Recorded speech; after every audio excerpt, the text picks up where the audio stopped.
What's up, everyone? Welcome to the Smoking Scott. Got today a special guest with me, Mr. Lee Lewis. He's gonna introduce himself and let you know who he is, what he's got going on.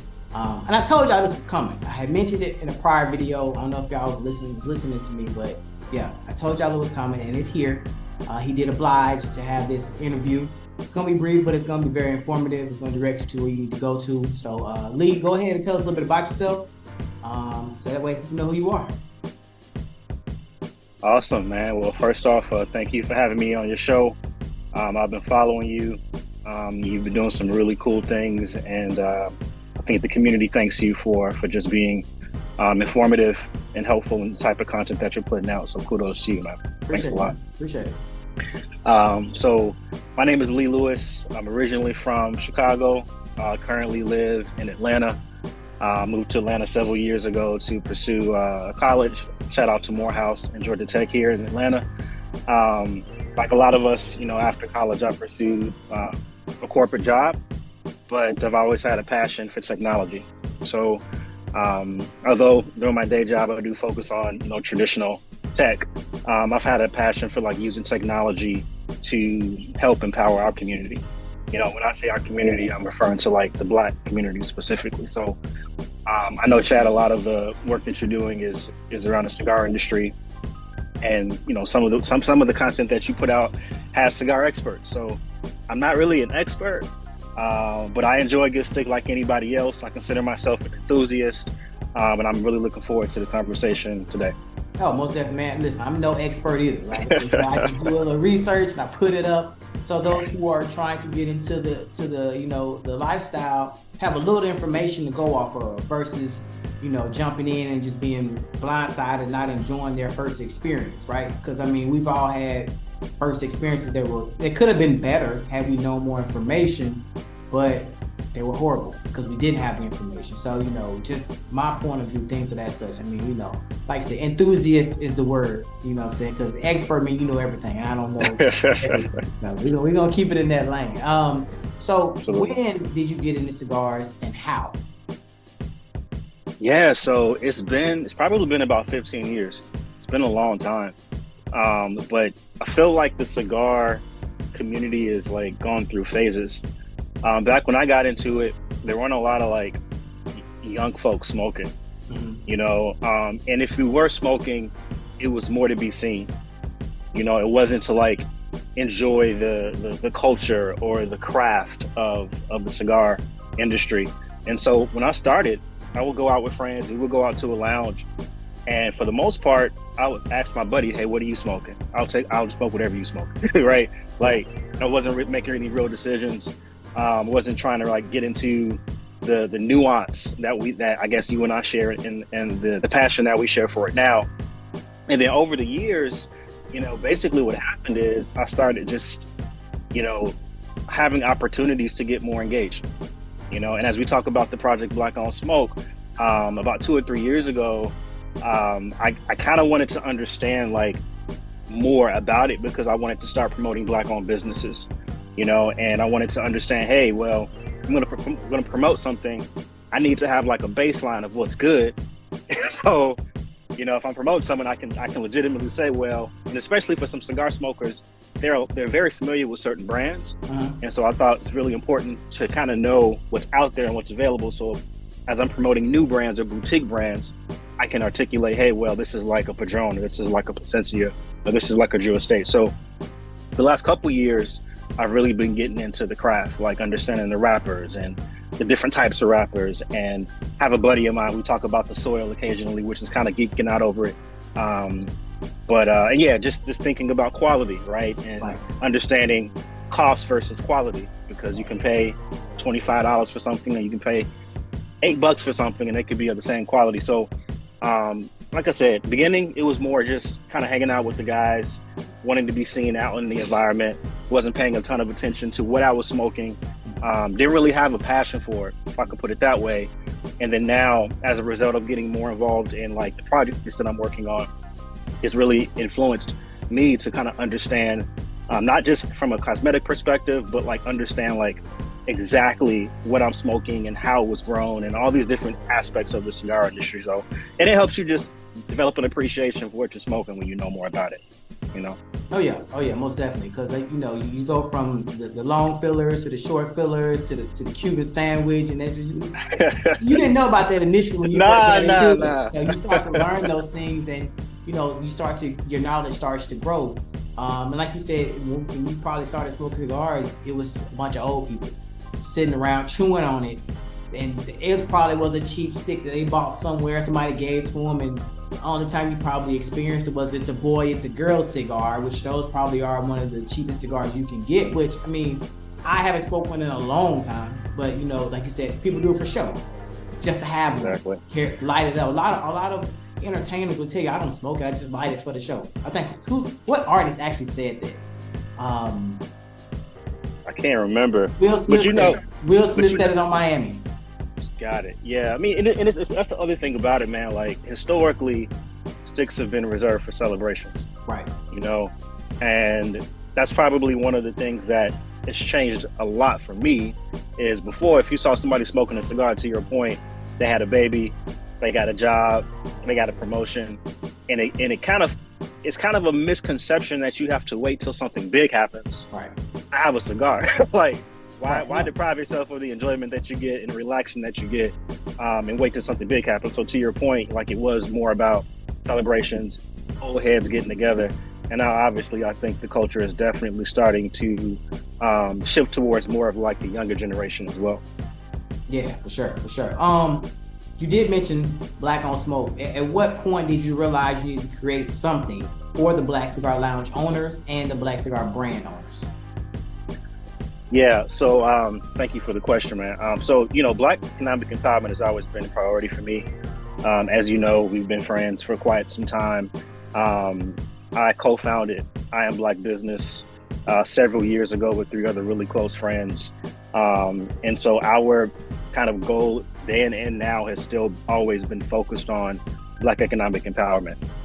In the beginning, we were kind of generalist, right, where we looked at any type of business that was Black, we kind of promoted it. And we realized that it's very difficult to be all things to all people, especially when you're talking about promoting something, because every industry has a nuance, right? Whether it's the cigar industry, the liquor industry, clothing and retail, there's just so many different nuances. So we said, well, let's take a step back and think about how we can really provide value. And so instead of doing like that general directory, which was I Am Black Business, we started to look at different industries. And I liked the cigar industry because we being Black people are huge supporters of the cigar industry, but we're not necessarily producers. Right. Or there's a misconception that we don't produce anything. And I had come across several Black-owned brands in the industry, and I'm like, this is a really good opportunity for one, to just learn more about the industry in general, because I've learned that the Black cigar community is amazing, right? But two, I felt like there was this business aspect where Black cigar brands or boutique cigar brands in general have a really hard time with promoting themselves because the big box retailers, the big box brands, get most of the promotion.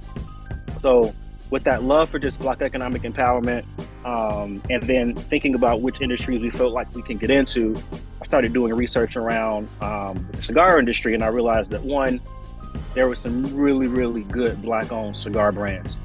And unfortunately, in our community, you know, there's this misconception that things that are minority-owned are of lesser quality than things that are not minority-owned.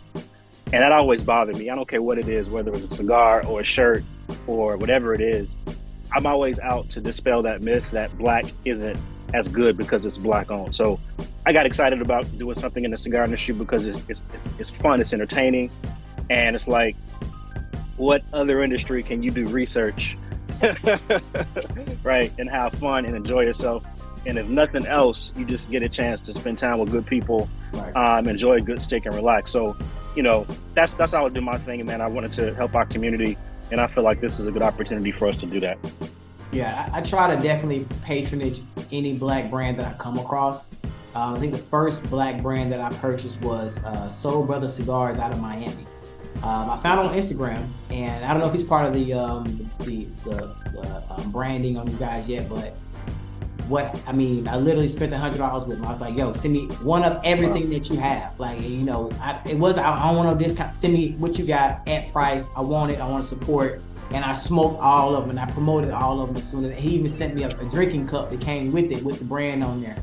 And I've been following him, and you know, he's been literally just getting more recognition and winning awards and getting more promotion. So, you know, I've been watching this journey, and you know, he's cool to talk to, you know, through IG, whatever.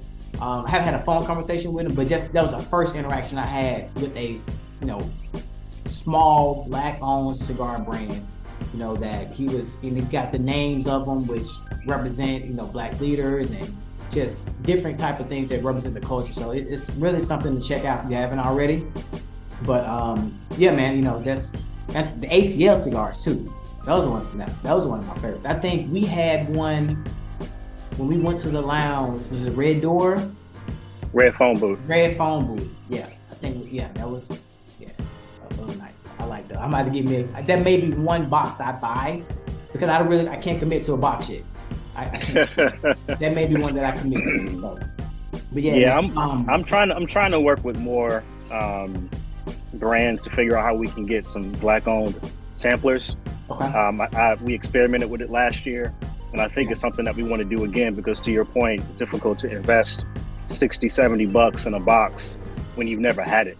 Right. You know, so when we do get back into the samplers, I'll let you know, and perhaps you can start to look at a few new brands before you invest in them. Oh yeah, for sure. I definitely will.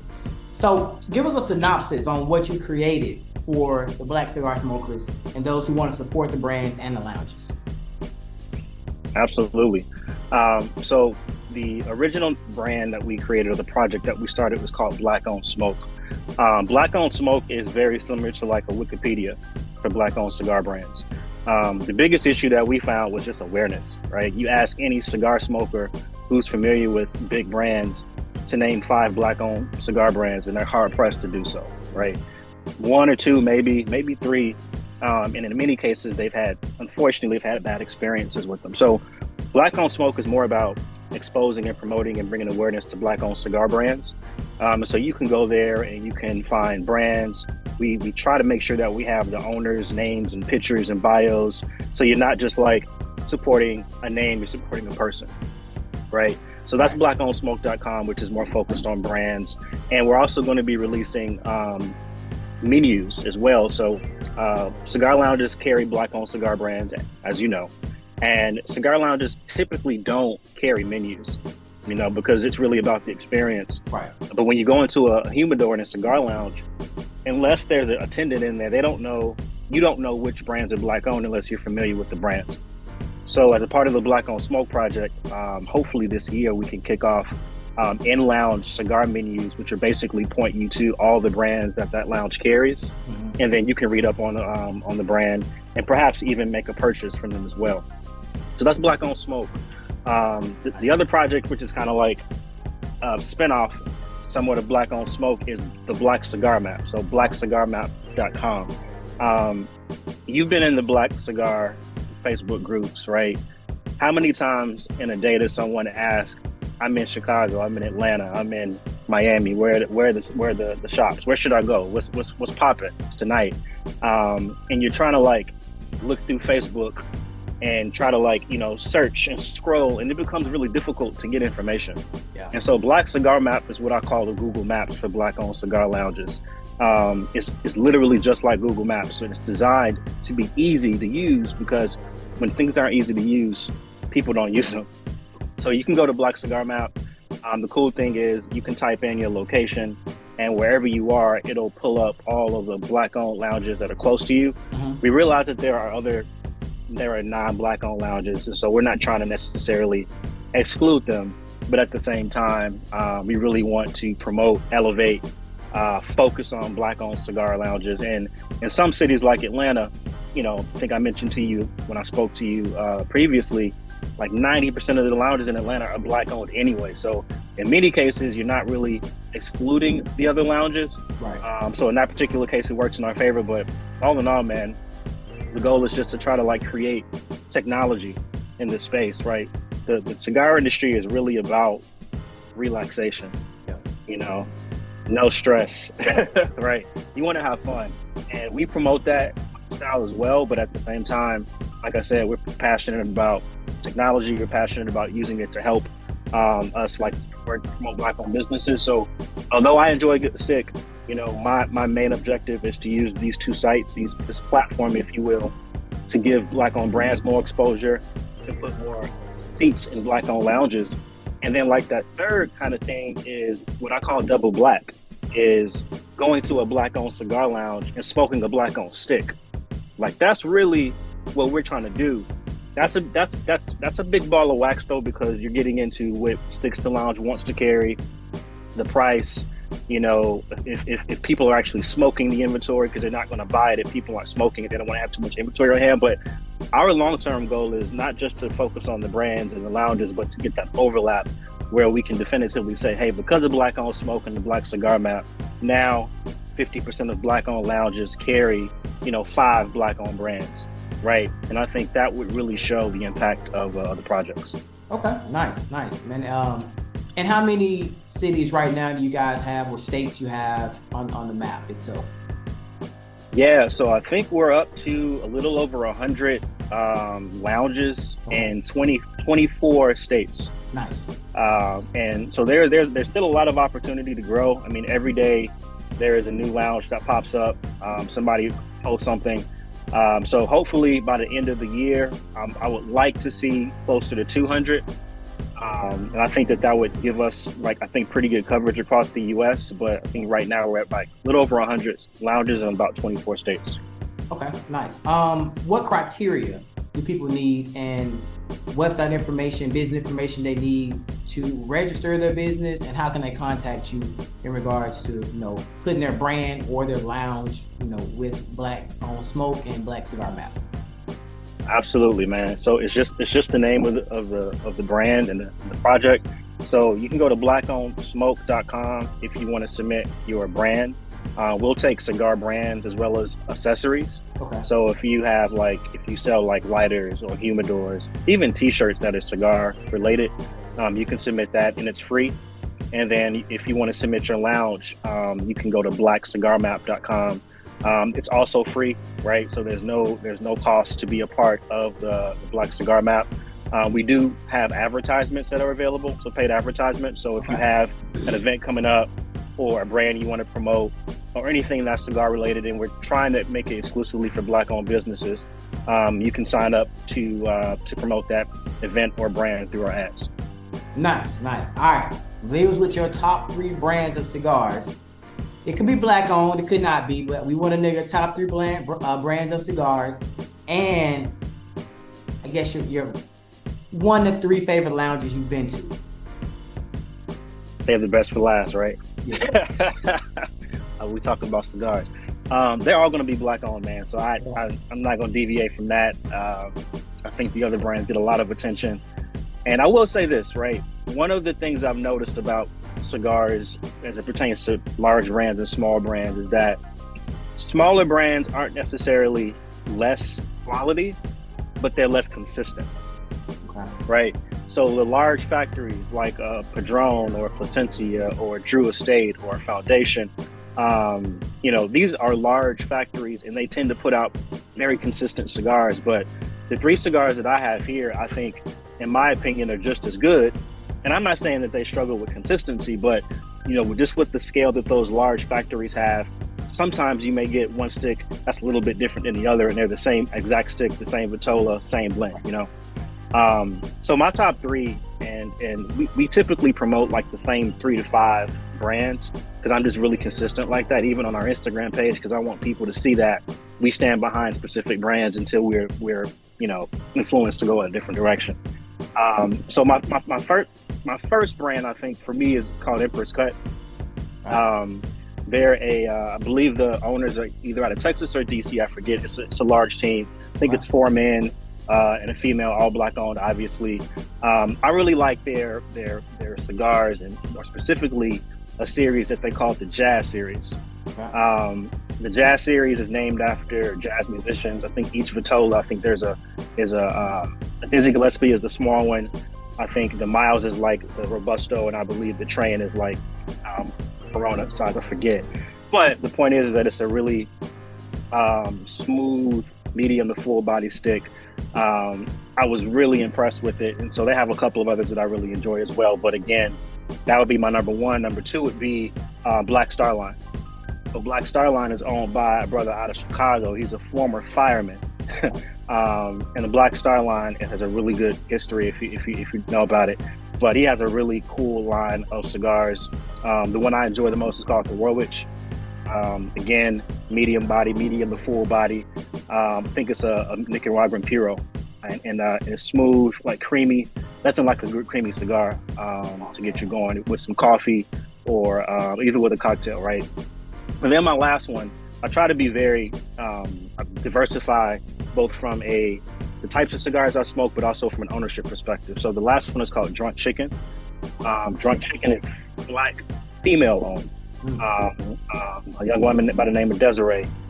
She has a really cool story as well, but quality, premium cigars. She has like 5 or 6 blends in her line.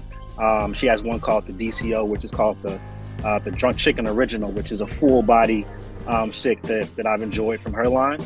And then I know you said top 3, but I also want to throw in the ATL Cigar Company as well. ATL is where I am, so it's hard not to see them, hard not to support them. They released a cigar called the Magic last year, and some people thought it was because of Magic City. I don't think that was the case. I think it was just like an ode to like the city's magic, you know, being in Atlanta, experiencing the food, the culture, the people. And so those would be my 3, with 4 being an honorable mention with the ATL. And then from a lounge perspective, like I said earlier, I mean, ATL has like 25, 26 lounges. So there are a lot of options. So depending on where you live, whether it's north, south, east, or west, you can find something you like. The 3 I typically frequent the most would be Highland Cigar Company. That's in the Inman Park area. Really chill. Owned by a Morehouse brother. You know, I went to Morehouse. I'm more partial to lounges that are not like loud, right? And I don't feel like I'm in a club, right? I feel like I'm just chilling, right? So Highland is kind of like old traditional. You go in there, people playing poker, they're having conversations, right? There's no band, there's no DJ, you're just chilling. Right. Then there's Fellowship. As you know, Fellowship is owned by Cam Newton here in Atlanta. I mean, it's nice. What can I say? It's lit. It's all the time. I mean, the food is great. The drinks are great. The staff is great. Yeah. Anytime you're there, I think the last time I was there, I forget the guy's name. He was in he one of the Marvel characters. I forget, but it's always a celebrity there.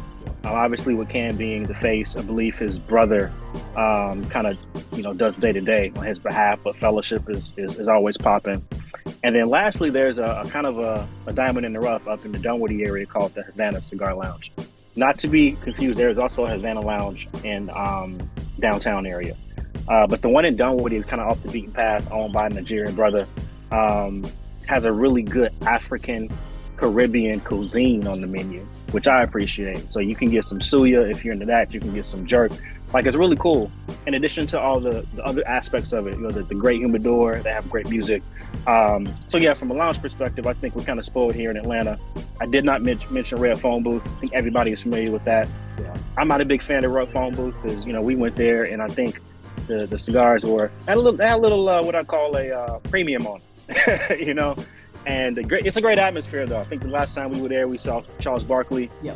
And so the atmosphere is great. It's a speakeasy vibe. The food is great. The drinks are great. But again, man, like, I'm all about supporting small businesses, small business owners, the people who are grinding. And anytime I recommend a lounge or a brand, I'm going to tell you the person's name. I'm going to tell you why they started that business, and I'm going to give you like the background. So it's more than just supporting a business. Like I said, we're always supporting people. That's the difference between supporting the big brands and then supporting the small businesses. But yeah, man, those are my brands and my lounges. Okay, nice, man. That's a good list. When I know you said the one in Dunwoody was slept on. I want to go to that one next time I come back to the A. That sounds like something I want to do. Eat some good Caribbean food and have a good stick right after and a good drink. There's one on the south side. I don't know if you've been to it or not. It's in McDonough. I want to call it the brick, but it's not the brick. It's something else. It's similar to that though. Either way, it's a great lounge too. I think it is black owned. I don't know much information about it, but it's something to look into. I don't know if it's there on the Black Cigar map, but I frequented that one several times before because it was closer to me on the south side when I was there in Jonesboro. So, it wasn't too far to go. But yeah, man, give us all your socials, contact information, how people can get to you, everything that we need to know, and any parting words you want to leave with the community in regards to Black on Smoke, Black Cigar Map, and yourself and the projects, whatever you got going on, man. Absolutely. Again, so we are most active on Instagram. So if you want to reach out to us on Instagram, we're at Black on Smoke. We are really active and we respond really quick. It's probably easier to get us on IG than it is by email. So definitely hit us up on IG. We also have a Facebook page. So if you prefer Facebook, we're there on Black on Smoke as well. And again, our goal is to really uplift and promote and bring more awareness to the Black cigar entrepreneurial community, brand owners, lounge owners. We really want people to realize that there are really high quality brands that are owned by Black people in this industry. And we just want your help and your support as we continue to do this work. So again, man, appreciate you having me on today.